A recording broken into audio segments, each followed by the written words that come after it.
Hello, I'm Eric Huang.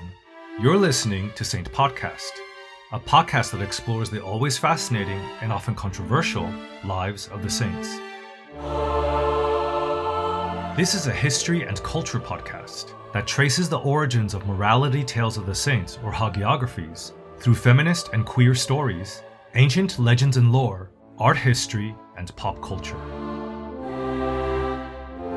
This season of Saint Podcast is dedicated to mystics, saints who had transcendental experiences with the divine. Over the next 8 episodes, we'll meet saints who had prophetic visions of the future. We'll explore the legend of a nun who suffered from transverberation, literally a burning arrow of love that pierced her heart and entrails, and a peasant whose heavenly visions predicted victory as a warrior. Episode 4 in the Mystic series is about a saint who was born in the year 1181. He was a middle-class party boy who aspired to the upper-class sex, drugs, and rock and roll lifestyle of an aristocrat, until a chance encounter with a leper changed him forever. His love for nature is commonly referenced, as are the bloody stigmata he bore on his body. The saint we know today, however, bears superficial resemblance to the man pieced together from historical evidence. This is part 1 of the story of St. Francis of Assisi, the Wayward Stigmatic. St. Francis is a very well-known saint. It's likely you already have a picture of him. A monk-like man in a burlap sackcloth, maybe with a hood, a rope for a belt. His head is shaved into a tonsure, that medieval haircut in which the top of the head is hairless, leaving a thin ring of hair like a halo, worn snugly just above the ears. St. Francis is the son of a well-to-do textile merchant in Assisi, a walled commune in Italy that, in the 12th century, is part of a duchy of the Holy Roman Empire. We've encountered the Holy Roman Empire before. It's a massive Central European kingdom comprising Germany, Switzerland, and Austria, the Netherlands, half of France, and northern Italy. It's the European superpower of the day, the only power that could and does challenge the supremacy of the papacy in Rome. The name Holy Roman Empire is a nod to the ancient Roman Empire. Its rulers fancy themselves heirs to the glorious emperors of an idealized past. Francis isn't named Francis at birth. His mother, Pica de Berlaymont, who's from Provence, names him Giovanni, the equivalent of John, after John the Baptist. His father, Pietro di Bernardone, nicknames his son Francesco, which means Frenchman or Frenchy, a term of endearment in reference to Pietro's love for France and his successful business there. It's in France where Pietro acquires the damasks, gold and silver textiles, velvets, and other expensive cloths and furs to sell in his shop back in Assisi.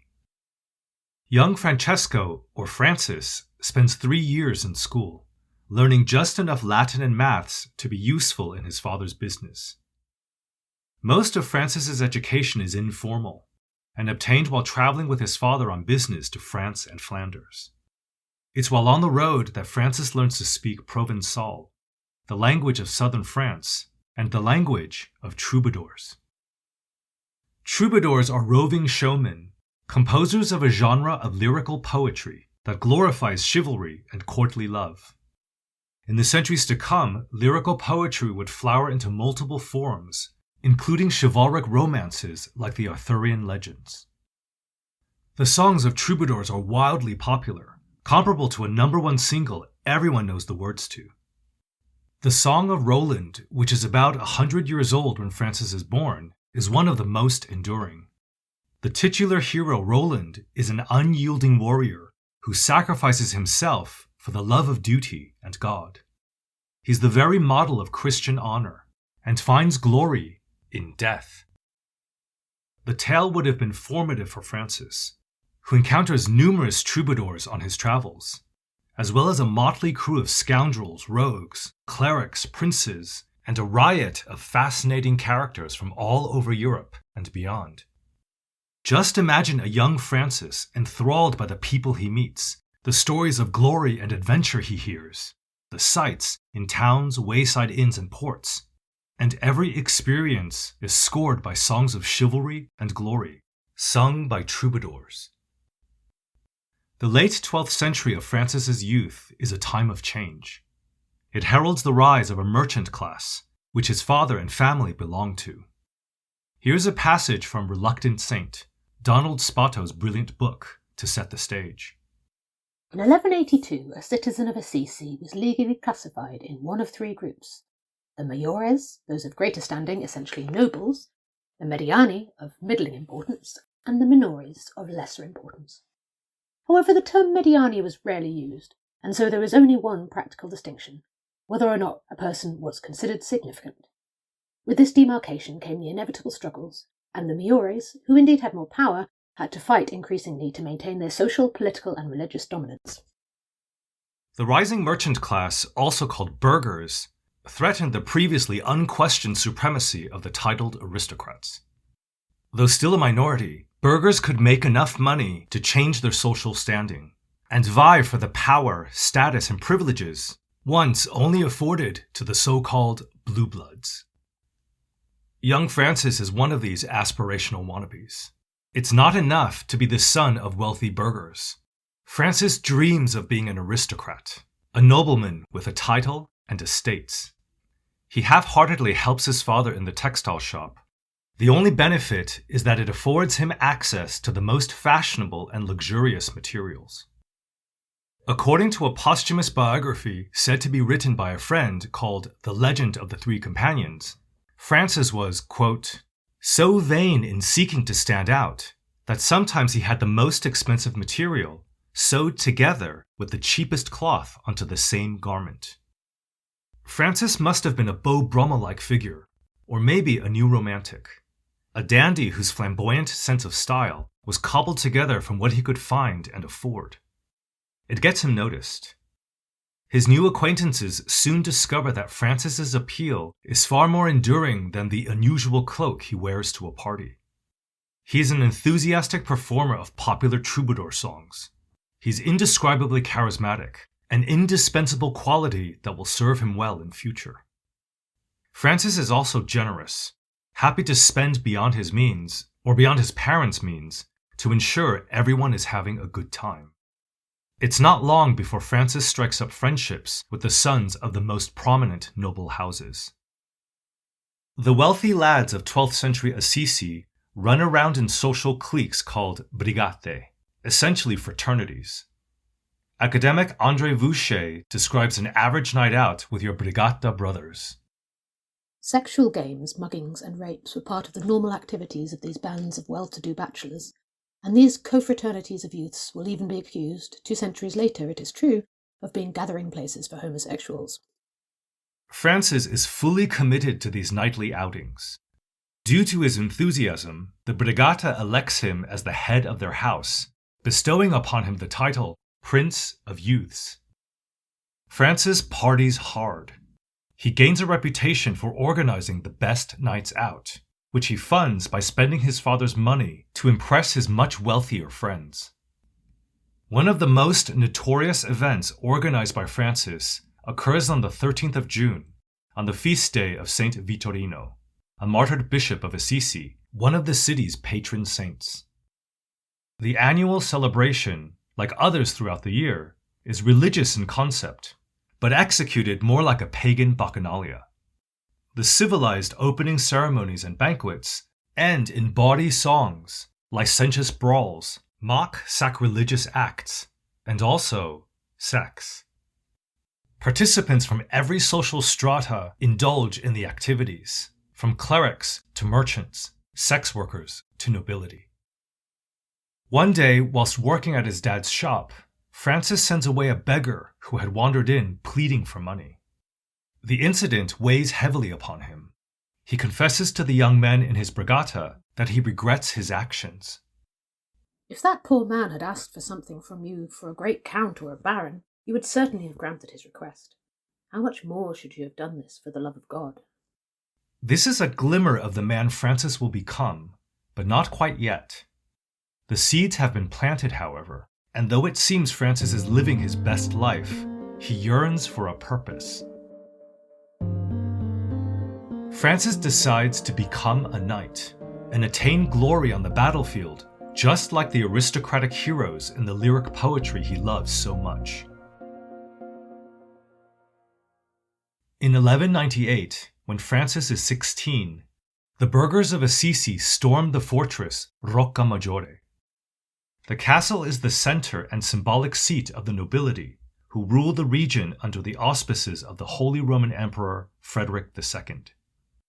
The Pope, Innocent III, intervenes, not to help his nemesis Emperor Frederick, but to capture the duchy for himself and add it to the Papal States.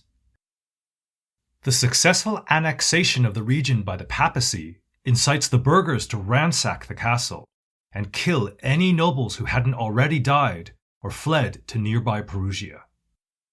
As burghers themselves, Francis and his family would have participated in the rebellion, which is a bid by the middle class for independence from feudal obligations to bishops and counts. Francis would have likely relished the prospect of fighting, although I wonder if his true sympathies lie with his fellow merchants or with the aristocrats. Skirmishes continue for the next couple of years, until the aristocrats who escaped to Perugia return in November of 1200. It doesn't end well for Assisi. Hundreds are slaughtered. An 18-year-old Francis is one of the lucky ones. He's captured and thrown into a prison in Perugia. Francis languishes in the dungeon for about a year until his father negotiates his ransom. Emaciated and suffering from malaria, an infection that will never go away, Francis returns home and is bedridden for nearly 12 months. Francis himself is, as always, quite cryptic on the long period of convalescence. He writes later only, quote, "I was very frail." By the year 1204, Francis is on the mend. Pietro and Pica are hopeful that Francis, having almost died, will now change his ways and live a respectable life, properly learn his father's trade, and take over the business. Finally, back on his feet, a recovered Francis makes it very clear he has no interest in doing this whatsoever. He clings ever more tightly to ambitions of chivalric glory and material success. Against his parents' wishes, he joins a local nobleman headed to Puglia, a jumping-off point on the Adriatic coast for crusaders bound for Constantinople and the Holy Land. The plan is to rally to the side of a dashing aristocratic knight, Walter of Brienne. Walter of Brienne is a celebrity crusader, immortalized in the short story collection The Decameron as the Duke of Athens. Brienne is every 12th century teenager's hero. Francis is convinced that it's at Walter of Brienne's side he'll earn fame and fortune, and finally join Europe's elite. Francis prepares for the journey by kitting himself out with the most fashionable attire and gear. If he's going to become an aristocratic knight, he's going to look like one. The night before his departure, Francis declares to his loved ones, "I know that I will become a great prince." That same night, Francis has a vision. While Francis was asleep, a man appeared who called him by name and led him into a vast and pleasant palace in which the walls were hung with glittering coats of mail, shining bucklers, and all the weapons and armour of warriors. Francis was delighted, and reflecting on what could be the meaning of all this, he asked for whom the splendid arms and beautiful palace were intended, and he received the answer that they were for him and his knights. This account of the vision comes from the legend of the Three Companions. An earlier biography of Francis, written in 1228 by a follower named Thomas of Celano, adds the detail that a beautiful fiancée is part of the splendor. Francis interprets the bride as a promise he'll enter into the ranks of nobility through marriage. The arsenal of military hardware is a sure sign of victory and glory. Bolstered by the vision, Francis leaves for Puglia in the morning. Here's another passage from Spato's book. It's an anecdote that demonstrates Francis's newfound confidence. Or is it delusion? So convinced was he that there would be no return to his old life after the achievement of his knightly quest, Francis made a grand gesture, a generous one, but also theatrically self-indulgent. An older knight was then returning to Assisi, poor, dejected, and wearing only the tattered remnants of his once glorious uniform. With a great flourish, Francis gave the knight the fine garments he had accumulated. About 20 miles south of Assisi, barely a half-day's ride from home, Francis falls deathly ill. It's a recurrence of the malaria he had contracted whilst in Perugia. Francis's companion has no choice but to leave the disappointed young man at a hotel before departing for glory with Walter of Brienne, alone. Francis's pursuit of wealth and glory have come to nothing. Whilst convalescing at the hotel, he has another vision, this time a waking vision. A voice asks him who might be better placed to provide rewards for good deeds, the master or the servant. Francis answers, "The master." The voice replies, "Then why do you leave the master for the servant, the rich lord for the poor man?" Francis is totally confused. The heavenly voice explains, "Return to your place, and you will be told what to do. You must interpret your vision in a different sense. The arms in the palace you saw are intended for other knights than those you had in your mind, and your principality, too, will be of another order." According to the mysterious voice, God himself, Francis had misinterpreted the vision from the night before leaving for Puglia. If the richly furnished arsenal isn't a portent of material glory, what does it all mean? This is the question that turns over and over in Francis's mind as he makes the journey home. It's now spring of 1205. Francis is back in Assisi, living with mom and dad. He still sees his friends, though less frequently, because most of them are now working, taking over their father's estates and businesses. Others have gone abroad to fight the battles Francis had yearned to fight, and many more are married with adult obligations. Having nothing to do but still flush with his parents' money, Francis makes a pilgrimage to Rome. The squalid conditions and the ubiquity of the homelessness moves him, and he gives away everything he has, even some of his expensive clothes. Once back home, Francis encounters a leper whilst riding. Whereas he had previously avoided anyone of a lesser status than himself, something in the leper affects Francis, just like the scores of homeless people in Rome. He dismounts, hands the man a coin, and kisses the leper's hand. This act is quite extraordinary. Lepers are some of the most feared and reviled people of Francis's time. They're rounded up like animals into camps that are essentially prisons, where they're mistreated or at best ignored. Whilst their misunderstood illness elicits sympathy from some, the prevailing judgment is that the afflicted brought the illness upon themselves. Even senior officials of the church in Rome view leprosy as a punishment for sin.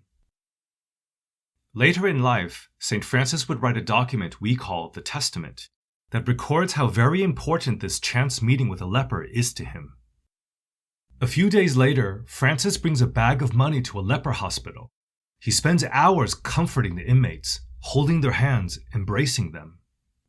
A generous person might donate money to a leper hospital like Francis does, but no one would dream of entering the hospital, or, God forbid, touching a leper. Francis spends most of his days now on missions of mercy, giving money to the poor and caring for lepers. The acts of charity mark an irrevocable change in the young man, but the Francis we know who means well and doesn't make good decisions is still there. Keep in mind that all of the money Francis gives away to the poor is his father's money. One day, whilst on an errand for his father, Francis takes shelter in a dilapidated church outside of town called San Damiano. The building is barely standing. The only bit that isn't falling apart is a crucifix on an altar. As Francis approaches, the Christ figure on the cross miraculously speaks. "Francis, do you not see that my house is falling to ruin? Go, therefore, and repair the house out of love for me." Francis interprets the command from God literally. He hastens to the market town Foligno, where he pawns expensive bolts of fabric he had only just procured for his father. Francis then changes into a peasant smock, and sells the designer clothes he just had on. And finally, he sells the horse he rode in on. Returning to San Damiano, Francis offers the small fortune to the bewildered priest, who flatly refuses it. The priest knows Francis's father, Pietro, and knows the son by reputation. There's no way the young man obtained all this money honestly, and he suspects Francis is drunk, again. Unable to convince the priest to take the bag of money, Francis throws it onto a ledge and storms off. Not home, but to the underground grotto in one of his father's many properties, where he hides out for days.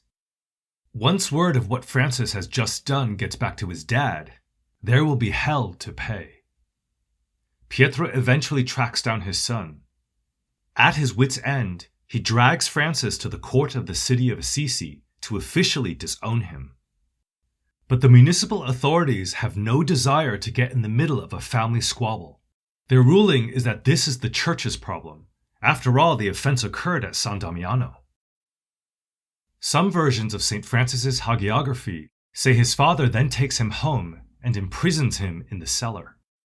Heartbroken, Pica frees her son when Pietro leaves for another business trip. When Pietro returns, he finds a filthy Francis living in a cave. The hagiographies meet up at this point. Following the city court's ruling, Pietro takes his son to the bishop, Guido I. This is what Bishop Guido has to say. Your father is highly incensed and greatly scandalized by your conduct. If, therefore, you wish to serve God, you must first of all return him his money, which indeed may have been dishonestly acquired. God would not wish you to use it for restoring the church through sin on the part of your father, whose anger will abate when he gets the money back. Trust in the Lord, my son, and act manfully, fearing nothing, for he will help you and provide you with all that is necessary for repairing the church. Bishop Guido's ruling is quite fair. Francis agrees to give back the money, which is still on the ledge at San Damiano where he threw it. But he takes it several steps further to relinquish his inheritance and family name.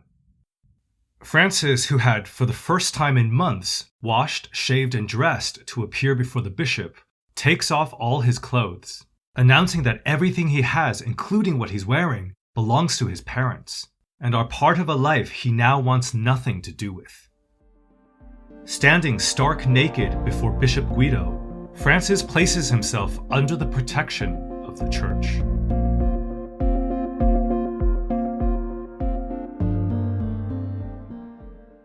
An undressed St. Francis standing before Bishop Guido was once a popular subject in art. The renowned 14th century artist Giotto painted this scene twice, first in the Basilica of St. Francis in Assisi, then again at the Bardi Chapel in Florence. Both frescoes show a bishop who hastily wraps his vestments around a naked youth. Another painter, the 15th century Sassetta, also includes Francis taking off his clothes in a St. Francis altarpiece at the National Gallery in London. What I find interesting in this painting is Francis's father, Pietro. He's clearly enraged. Francis has just stripped naked, and his clothes are in a pile at his father's feet. Pietro's associates physically hold him back from attacking his son in anger. Look out for this Sassetta painting the next time you're at the National Gallery in London.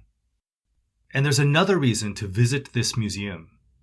The National Gallery in London is planning the first major art exhibition in the UK to explore the life and legacy of St. Francis of Assisi next spring from the 6th of May to the 30th of July 2023.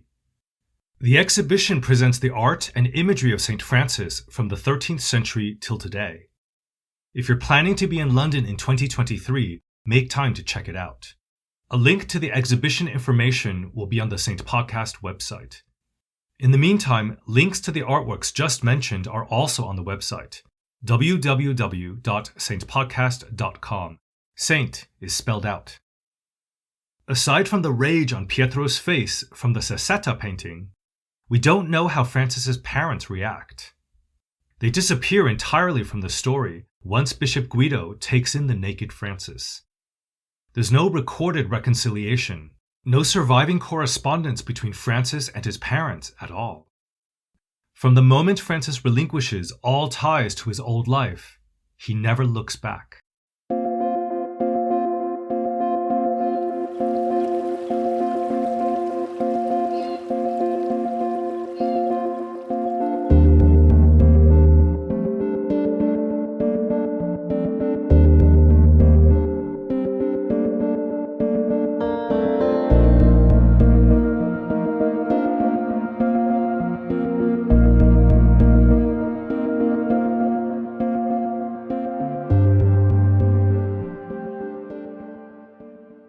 Francis spends the next 2 years in prayer and work.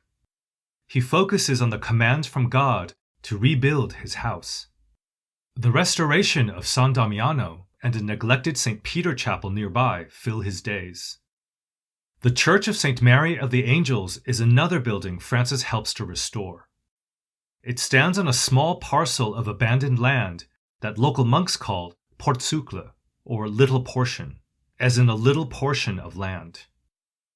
This restored church would eventually become a base for Francis and come to be known as Portiuncula. Once repairs at Portiuncula have been completed, a mass is held with Francis in attendance. According to hagiographies, the priest reads a passage from the New Testament describing Jesus' instructions to his 12 apostles when he sends them out to preach penance, the need to repent for one's sins. Take no gold or silver or copper in your belts, no bag for your journey, nor tunics, nor sandals, nor a staff. Since placing himself under the protection of the Church, Francis has been wearing the outfit of a hermit. The rules of St. Benedict from the 6th century had set standards for hermits and monks. As per the rule, Francis owns 2 tunics, a staff, a leather belt, and a pair of sandals. After hearing this passage, Francis decides to follow Jesus' instructions to the letter and live not like a monk or a hermit, but like the apostles, who leave on their mission with virtually nothing. Francis only keeps one filthy tunic. He exchanges the leather belt for a frayed rope and gives away everything else. From this moment on, Francis lives a life of poverty. He overcomes a revulsion to eating slightly rotting food obtained from begging. He gets used to sleeping in the rough, on dirty floors and often outside. Fashion isn't something that even crosses his mind anymore. Quite radically, Francis completely rejects his former life as a hedonist and materialist for the life of a poverello, someone who is homeless and exists on basic subsistence and in abject poverty. Francis also takes up Jesus' call to preach penance. After finishing whatever menial work he had planned for the day, the poverello wanders about, urging those he encounters to repent. He greets everyone with, "The Lord give you peace." It's quite difficult for people from the 21st century to understand just how unusual this greeting is. The culture of 13th century Europe doesn't have much room for peace. War and conflict are constant and part of nearly everyone's daily life. Francis's declaration of peace is most often met with suspicion. As a result, the poverello becomes sort of a sideshow.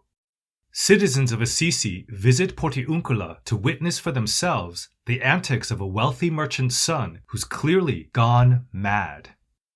In March of 1208, a young man named Bernard of Quintavalle calls on Francis with a friend, Peter of Catania. Bernard and Peter are the men the old Francis wished he could be, blue-blooded sons of nobility. Francis captivates Bernard, who invites the poverello to his grand palazzo. The 3 young men spend the entire night at the palazzo discussing Francis's newfound calling. The night ends with a hypothetical question posed by Bernard. What might someone do if they had feudal property they no longer wanted? Francis answers that any unwanted material possessions ought to be returned to their original owner. Bernard acknowledges that it's God who granted him the fortune of being born into a landed family. Everything he owns ultimately belongs to God. Therefore, all of his unwanted property should be returned to the church. The next morning, Bernard, Peter, and Francis meet at the Church of San Niccolò in Assisi's main square to donate Bernard's fortune. They enter the church and pray, then seek further guidance by randomly opening the missal to 3 passages. Matthew chapter 19, verse 21. If you wish to be perfect, go, sell what you have, and give to the poor, and you shall have treasure in heaven. Luke chapter 9, verse 3. Take nothing for your journey. Matthew chapter 16, verse 24. If any man will come after me, let him deny himself. That very day, Peter and Bernard join Francis at Portiuncula and begin selling their possessions. A week later, an 18-year-old named Giles becomes the third to join. According to the legend of the 3 companions, Sabatino, Morico, and John of Capella are the next recruits. By the end of 1208, Francis has 11 followers in total.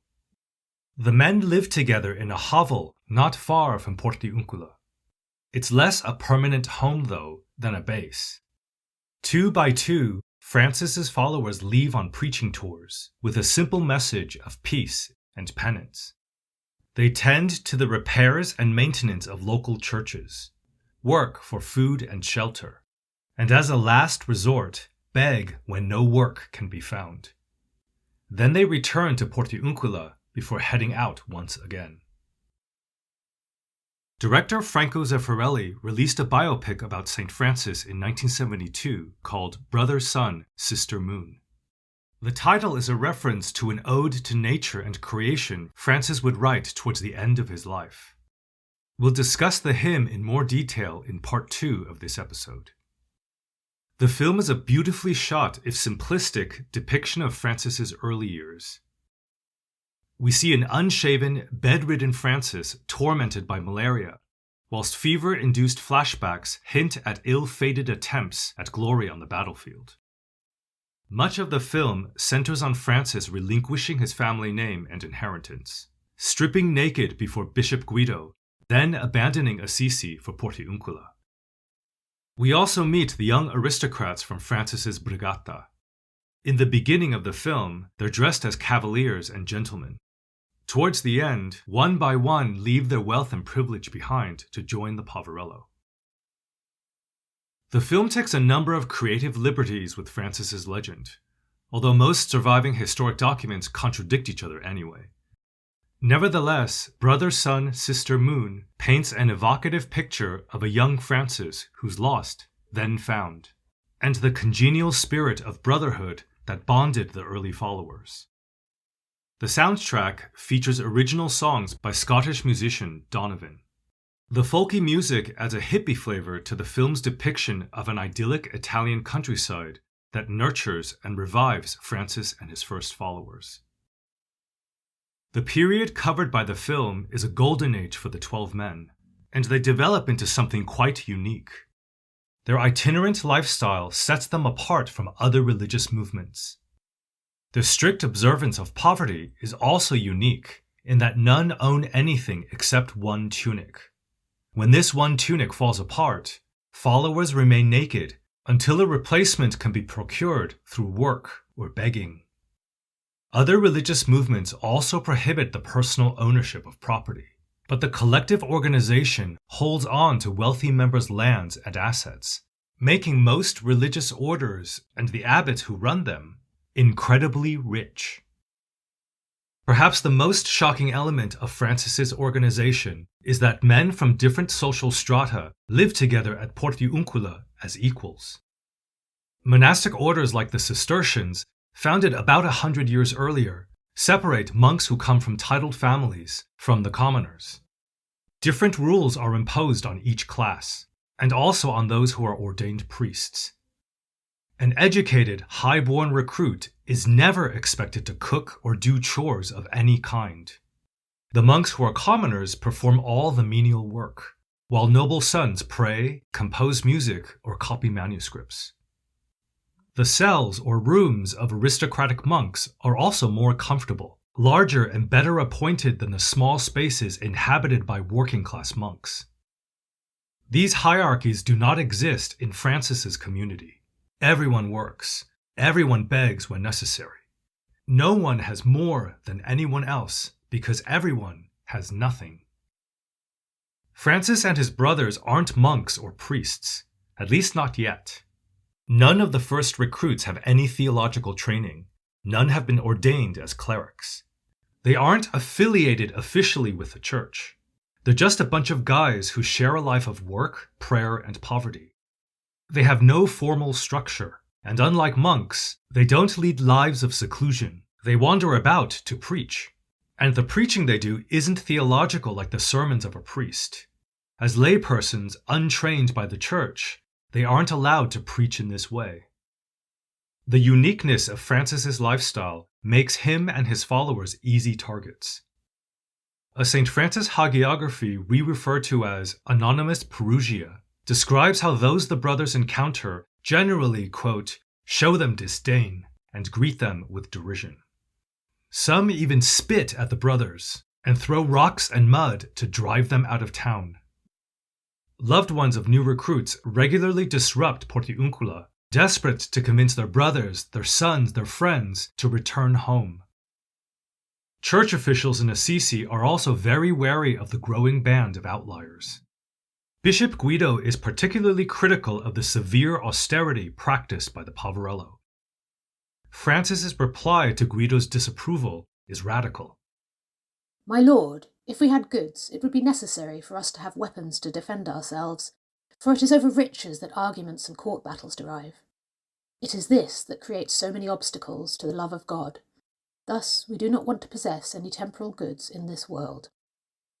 To modern ears, Francis's rebuttal sounds like socialism. Against all odds, these radical ideas find footing with enough people that the community continues to grow, and quickly. It's this success, however, that heralds the end of the Golden Age. Thank you so much for listening to Part 1 of Episode 4 in our Mystic series, St. Francis, the Wayward Mystic. If you enjoy our show, please support us on Patreon. Your patronage will help keep Saint Podcast going, as well as give you access to bonus episodes, a behind-the-scenes peek at what we do, and also exclusive Saint Podcast merchandise included in your support. Head to www.patreon.com/Saint Podcast for details. For images of the artworks, people, and topics mentioned, head to the Saint Podcast website, www.saintpodcast.com. Saint is spelled out S-A-I-N-T. You'll notice there's a new shop section on the website. Currently, there are 4 bag designs and a mug. Have a look. New designs will be added throughout the year.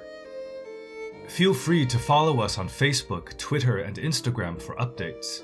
And please email us at feedback@saintpodcast.com if you have comments, questions, or suggestions for future episodes. Big thanks for Louis Stowell in London, who provided the readings for this episode.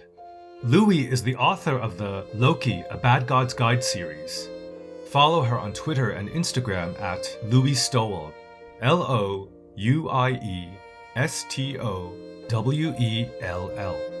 We're excited to have Louis be a part of this episode because her father, an early supporter of Saint Podcast, is named Francis. Thank you so much, Frank, for all the encouragement when I first started. All the original music was composed and performed by my friend Stephen Vasecki, a musician and maths teacher in Los Angeles. Have a listen to Stephen's music on his SoundCloud page. The link is on our website.